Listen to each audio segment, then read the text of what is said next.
Les brebis d'Occitanie, sur le Larzac ou dans les alpages des Pyrénées, font partie de ces paysages que l'on aime. Dans les pentes, les cosses arides et même les coteaux vallonnés et les garrigues méditerranéennes, nos brebis pâturent paisiblement, comme si pâturer ces paysages était d'une simplicité évidente. Mais nous, éleveurs, nous savons une chose. En Occitanie, l'élevage des brebis relève toujours d'un véritable tour de force. Sur le mythique Larzac, les paysans, de tout temps, se sont battus pour conserver l'élevage de brebis malgré la rudesse du territoire. À l'automne, lorsqu'elles ont moins de besoins, les brebis de Michel pâturent sur un bout de Larzac, distant de 3 km de la ferme. Ici, l'herbe ne pousse qu'au printemps. Ce troupeau-là, le troupeau des adultes contrés, reste dehors entre 4000 et 5000 heures par an. En les sortant la nuit, les laissant manger à la fraîche ou le matin, le bon matin, elles arrivent à se nourrir avec cette herbe qui est sèche et qui est à peu près conservée sur pied. Elles mangent l'herbe, mais elles mangent aussi toutes les feuilles des amelanquiers, des chênes, des frênes. Bon, voilà, ça c'est important. Un peu précieuses, nos brebis n'aiment pas se nourrir par forte chaleur. Pour se remplir la panse, elles préfèrent la fraîcheur des nuits d'été. Depuis une paire d'années, là, on est obligé de rentrer les brebis tous les soirs et de fermer les portails à cause du loup. Voilà. Bon, là, aujourd'hui, elles ont le ventre plein, elles ont soif, donc elles vont rentrer assez facilement, mais il y a des jours où c'est beaucoup plus difficile de les rentrer, quoi. Il faut vraiment faire tout le parc, le passer à pied, donc ça prend facilement 1h30 à 2 heures, quoi.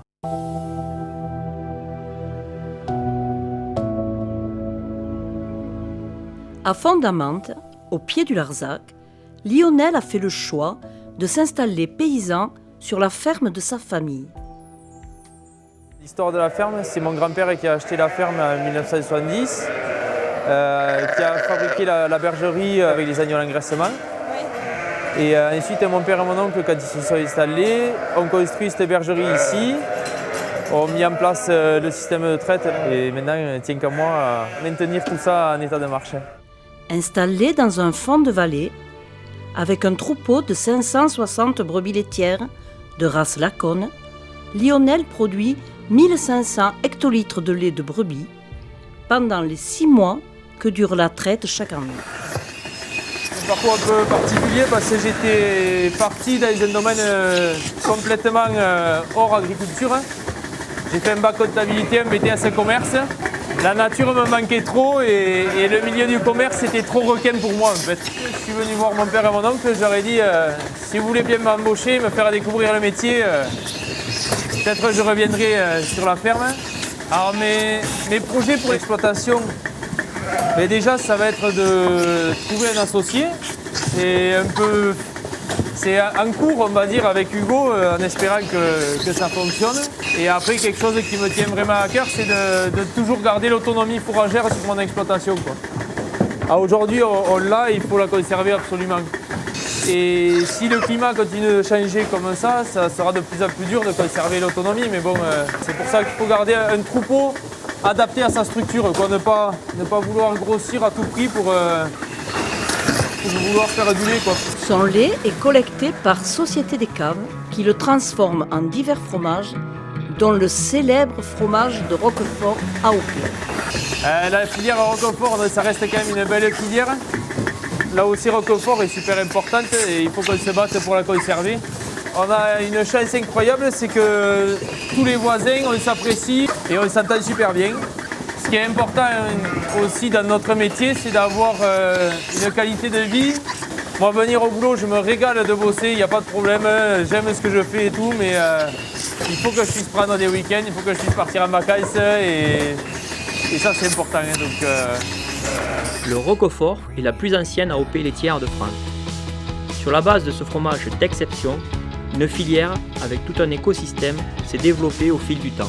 Quand on est dans des régions difficiles comme l'Écosse, comme un certain nombre de fonds de vallée, où c'est beaucoup moins intéressant pour un fabricant d'aller chercher du lait parce que c'est loin, parce que c'est aussi plus difficile de trouver des repreneurs parce que c'est des régions pas obligatoirement faciles à travailler.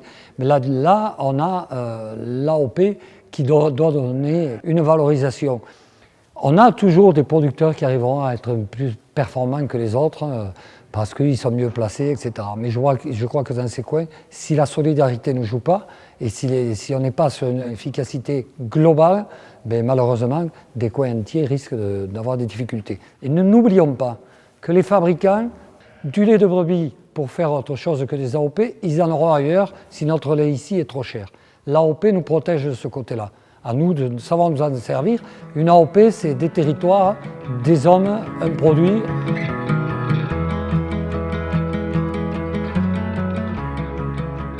La filière Roquefort compte aujourd'hui 750 000 brebis laitières et fait vivre près de 3 000 familles sur des territoires où il n'y a guère que les brebis qui peuvent s'en accommoder.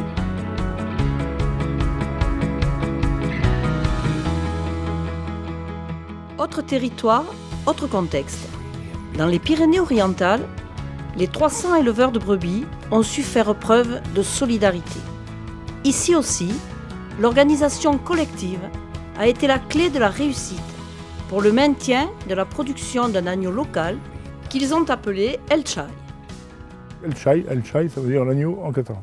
Elle a obtenu le label et elle existe toujours, ça existe toujours en marque commerciale. Et pour ce faire, on a dû aussi défendre l'abattoir, puisque l'abattoir était menacé de fermeture. On a réussi à défendre le projet d'un nouvel abattoir, qui sert à tout le monde, bien entendu, pas qu'aux ovins. Ça nous a permis de pérenniser toutes ces démarches locales avec un opérateur local. Mais l'élevage des brebis en Occitanie, ce ne sont pas que les alpages pyrénéens et le Causse du Larzac. Sur les coteaux boisés du Lot, les brebis pâturent. Autre environnement, autres conditions d'élevage, autre production. On est sur le Causse du Quercy, donc sur des sols peu profonds, séchants l'été, et on est très dépendant du temps. Ici, il faudrait qu'il pleuve souvent. C'est pas le cas. Mais quand on voit tous les terrains là autour de nous, ce sol un peu aride, sec, il n'y a que la brebis qui peut vivre là.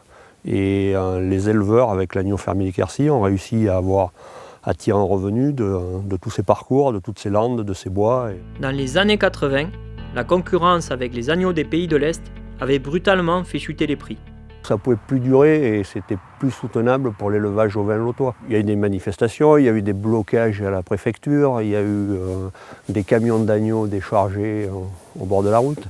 Et Guy Fauché, avec quelques éleveurs de plus, on dit qu'il faut qu'on fasse l'agneau fermier du Quercy, qu'on crée notre propre marque et qu'on se mette des contraintes pour justement que le consommateur ait un agneau de qualité.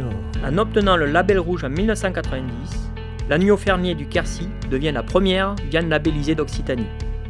À la bergerie, Cédric nous présente ses animaux et nous explique son travail. Là, vous avez un agneau de la race Causse du Lot. Donc sa spécificité, c'est le tour des yeux noirs et les oreilles noires. Ça leur fait des lunettes de soleil. En période de mise de bas, il faut toujours contrôler que tout se passe bien, que tous les agneaux têtent bien à leur maman, contrôler les pies, qu'il n'y ait pas de souci au niveau des pies. Quand il faut les fous là comme ça, c'est comme les gosses, c'est qu'ils sont en bonne santé. L'alimentation des brebis, on est autonome à 100%. On n'achète rien, que ce soit fourrage, céréales, on produit tout sur l'exploitation. On essaye de faire des choses qui poussent dans notre région de Causse. Il y a des variétés qui ont été travaillées par nos semenciers pour pouvoir produire en quantité et en qualité sur nos régions séchantes de Causse. Sur sa ferme qu'il conduit avec 2 associés, Cédric utilise 350 hectares. 120 sont en prairie ou cultivés, mais 230 sont des sous-bois.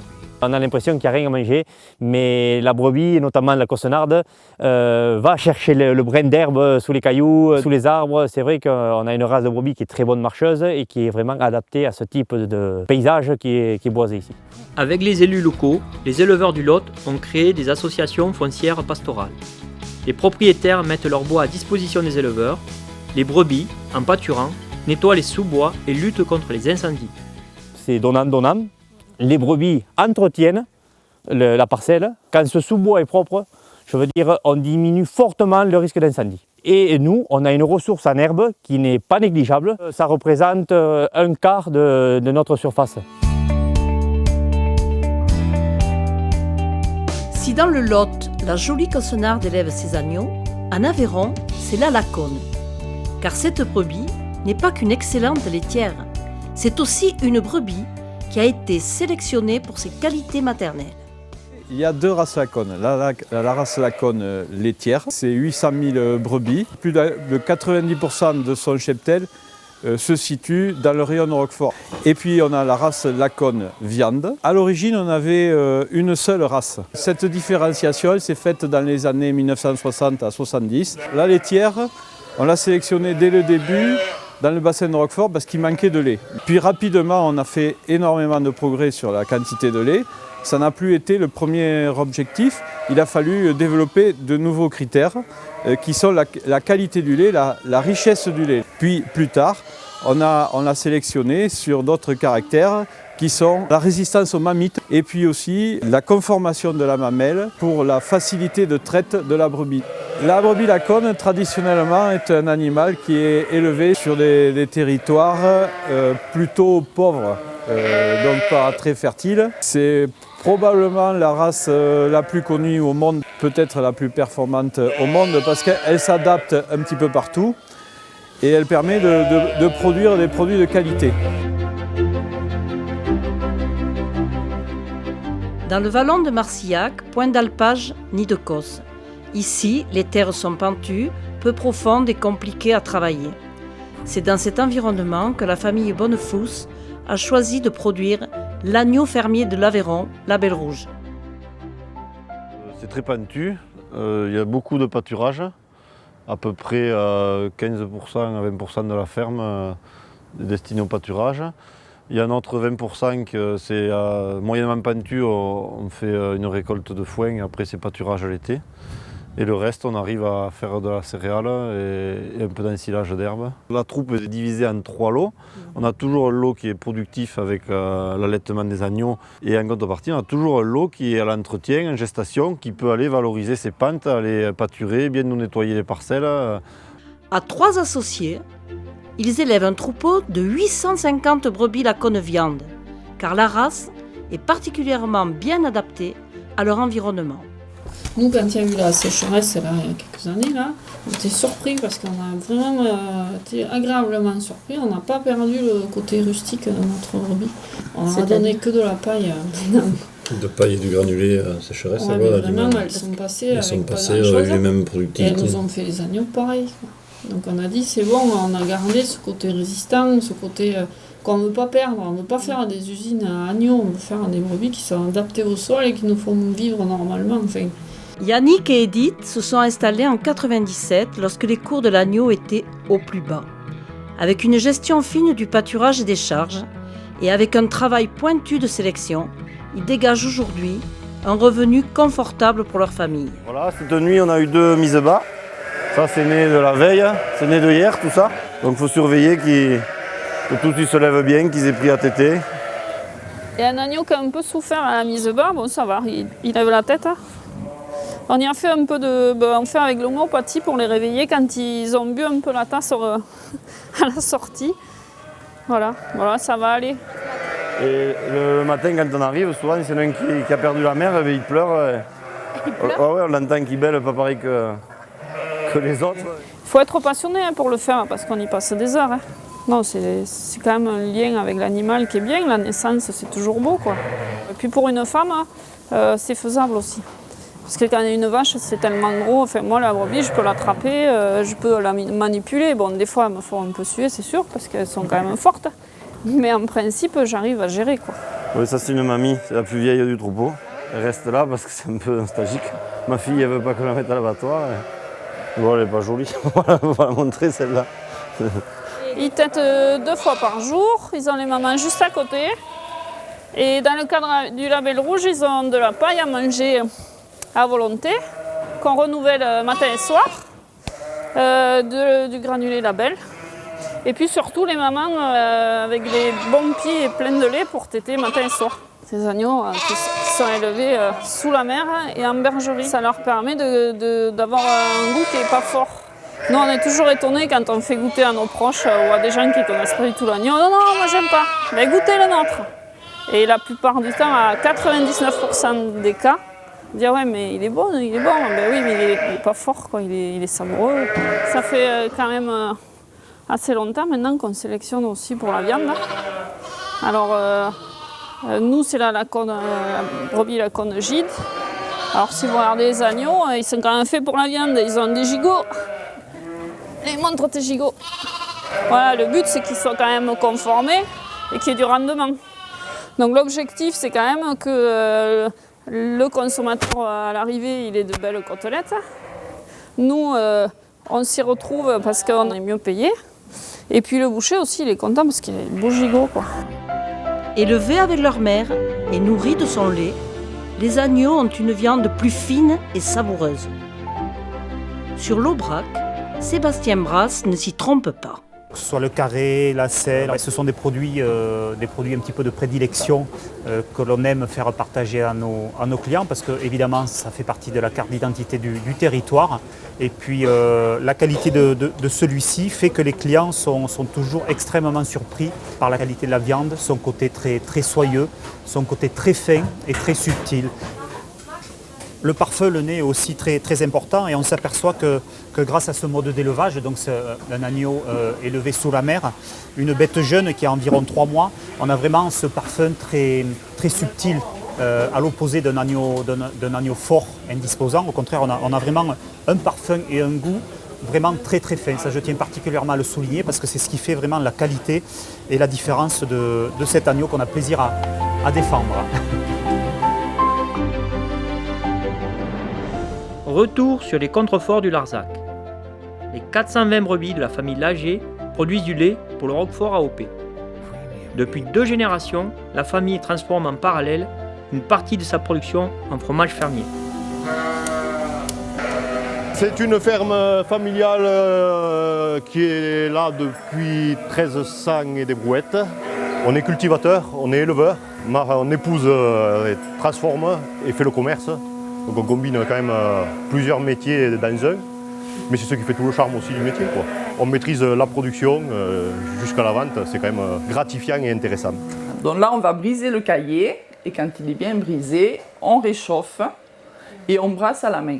On brasse jusqu'à 40 degrés à peu près. Voilà. Et puis on met un moule, bien dans un sens. Après, en fait il faut faire des cubes. Il faut que le grain soit assez fin, quoi. Ça fasse des grains pour qu'ils puissent bien s'égoutter. Enfin, moi je suis d'origine espagnole et on a toujours une culture fromagère. Nous on avait 4 brebis, 3 chèvres et toute la vie, moi depuis que je suis né, j'ai toujours voulu faire du fromage à la maison. Donc. Et nous chez moi on faisait des pérailles. Oui, et puis en plus c'est un produit conçu de A à Z, quoi. Donc, voilà, c'est vraiment intéressant de suivre. Puis il y a le contact avec les gens de la ville qui découvrent que voilà. Les agriculteurs, on est autre chose que l'image qu'on donne tout le temps de râleurs, de revendiqueurs, ou revendicateurs. Comme souvent, les milieux apparemment pauvres recèlent de richesses spécifiques. Les prairies sèches autour de la ferme imposent une production laitière limitée en quantité, mais plus riche en goût, ce qui convient parfaitement à la fabrication de fromage. Donc nous on est dans une petite vallée alluvionnaire, on a des bonnes terres en fond de vallée et des terrains pentus et peu productifs, c'est des parcours à brebis sur les coteaux. Des prairies maigres et des landes plutôt sèches en fait, donc c'est de l'herbe qui a pas énormément de valeur, mais c'est de l'herbe sèche qui tient bien les brebis. À l'automne ça permet de garder les brebis en bon état corporel.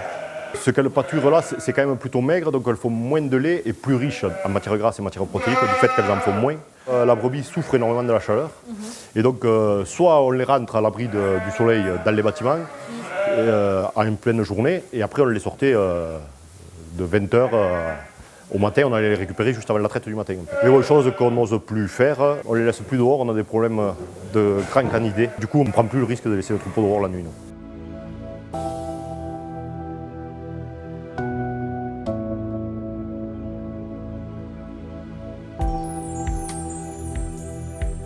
Altitude, hiver marqué, forte sécheresse. Ici, les sols sont calcaires, l'eau s'infiltre et il y a très peu de terre végétale.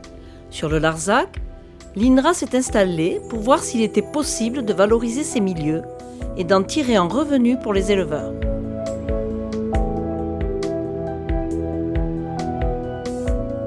L'INRA possède entre autres ce qu'ils appellent un parc témoin, c'est-à-dire un espace où ni homme, ni animal domestique n'est intervenu depuis 1972. En premier, c'est les buis donc, qui referment le paysage. Et puis, on a aussi, après, tout ce qui est genévrier, noisetier, quelques pins qui sont venus aussi parce qu'à proximité, il y a eu des pins de replantés. Et donc aussi des chênes. Voilà. Donc ce milieu, progressivement, on n'y rentre plus. Donc il y a des parties qui sont complètement là dans lesquelles il n'y a que les animaux sauvages à la rigueur qui s'y promènent, sur lesquels donc là l'homme ni les brebis ne peuvent rentrer. Et on a des milieux encore plus fermés donc derrière nous où là on a des arbres et arbustes qui rendent le milieu impénétrable. La nature a horreur du vide. Donc tout milieu ouvert est condamné à se fermer. Et il faut savoir qu'autour de nous, il se livre sous nos yeux en fait à une échelle de pas de temps qui nous dépasse, mais un combat pour l'eau et pour la lumière qui fait qu'à la sortie, c'est les végétaux les plus grands qui vont gagner. Donc ce qui va gagner, c'est le genévrier ici sur le Causse. Donc à l'absence de pression pastorale, ces genévriers vont se développer, prendre de l'ampleur, gagner en surface. Certaines graminées sociales comme les brachypodes vont également eux s'étendre. Et du fait de ce développement excessif de cette végétation, tous les petits végétaux, en fait, les plantes sans grade, les plantes qui n'ont pas trop de capacité à devenir grandes ou à pousser vite, elles vont être envahies, elles vont être étouffées et elles vont disparaître. La brebis, la vache ou la faucheuse, finalement, en exerçant leur effet de coupe, leur effet d'élimination des végétaux, favorise la biodiversité végétale. Effectivement, ça a été mesuré dans les différents parcs. On va faire des relevés d'animaux sur des insectes. Voilà, quels sont les types d'insectes, quelles sont la taille des insectes. On s'est aperçu qu'entre ce parc témoin et ces parcs ici natifs où on a des brebis, que les insectes étaient de plus grande taille, en plus grand nombre, là où il y avait les brebis, que sur ce parc témoin. Voilà, donc il a été conclu par des travaux que la brebis, à un moment donné, contribue à la biodiversité. Et qui dit biodiversité végétale va dire biodiversité animale, puisque en fonction des différents, plus on aura de végétaux, plus on aura un cortège d'insectes, plus le cortège d'insectes sera important, plus on aura un cortège avifaunistique important, etc. Et si on rajoute le cortège agricole derrière la pression liée à des brouteurs, donc ça fait des crottes, ça fait des bouses, et derrière on a tout un cortège d'insectes qui recyclent la matière organique, des coprophages qui vont venir et qui vont s'établir. Ces mêmes coprophages appelleront tout un cortège de reptiles type lézards ou serpents qui se consomment dans les premiers stades de leur vie des insectes, et ainsi de suite. Donc, toujours, il faut partir d'une diversité végétale. Plus elle est maximale, plus derrière, on aura une diversité animale importante.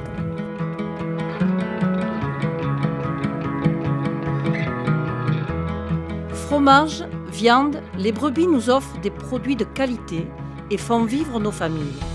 Mais leur rôle va au-delà. Il est aussi environnemental. Ces paysages de Causse, façonnés par le pastoralisme, sont classés au patrimoine mondial de l'UNESCO.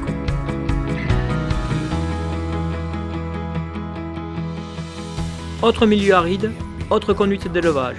Sur le mont Lozère, l'été, les brebis pâturent. Ici, c'est vrai qu'on a beaucoup d'herbes et beaucoup d'eau pour qu'elles puissent boire aussi. Les réserves que prennent les brebis ici sur cette montagne, ça fait des bonnes brebis pour l'hiver. C'est des brebis qui mettent une graisse, qui se mettent bien en viande et une fois que le long, elles ne le perdent pas facilement. Quelque chose qui m'a rendu malade il y a 2 ans en arrière, nous avons des problèmes de prédation. Le pastoralisme et le prédateur, ça ne peut pas faire un bon ménage ensemble.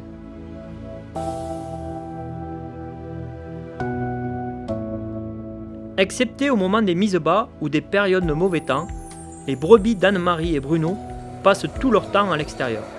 Quand on redescend du mont Lozère, là où on transhume en fait, évidemment on nourrit les bêtes en bergerie, c'est normal pendant l'agnelage. Mais si vous voulez, au bout de 3 semaines, un mois, les bêtes vont dehors. Quand arrive le mois de juin, il faut se déplacer, aller chercher l'herbe ailleurs. Donc pour nous, c'est le mont Lozère. Ça suppose quand même un changement de vie pour la famille, puisque mon mari est responsable d'estive là-haut. Je l'ai toujours suivi avec des enfants. Ici, à 15 km de Montpellier, la garrigue méditerranéenne est pauvre en terre et riche en cailloux. Pour s'y remplir la panse, les brebis la parcourent de l'aube au crépuscule, et le berger avec.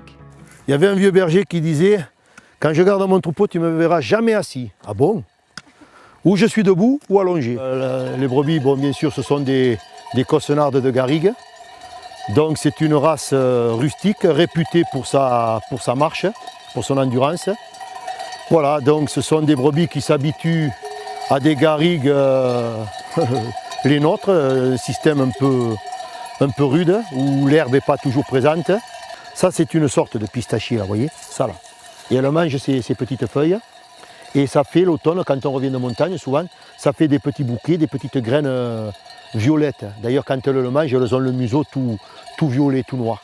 Et c'est pour ça que quand elles mangent des petites feuilles comme ça ou qu'elles mangent des graines, il faut passer des heures et des heures et des heures en garrigue pour qu'elles arrivent à se remplir la panse. Ainsi, pour nourrir son troupeau de 720 brebis, les éleveurs ont accès à plus de 850 hectares de garrigues qui appartiennent à plusieurs propriétaires. L'endroit où il y a la ferme, où il y a la bergerie, le propriétaire, c'est le département. Après, j'ai des accords verbaux de certains propriétaires des villages d'à côté qui ont des garrigues, donc qui sont bien contents que le troupeau broute et que le berger entretienne.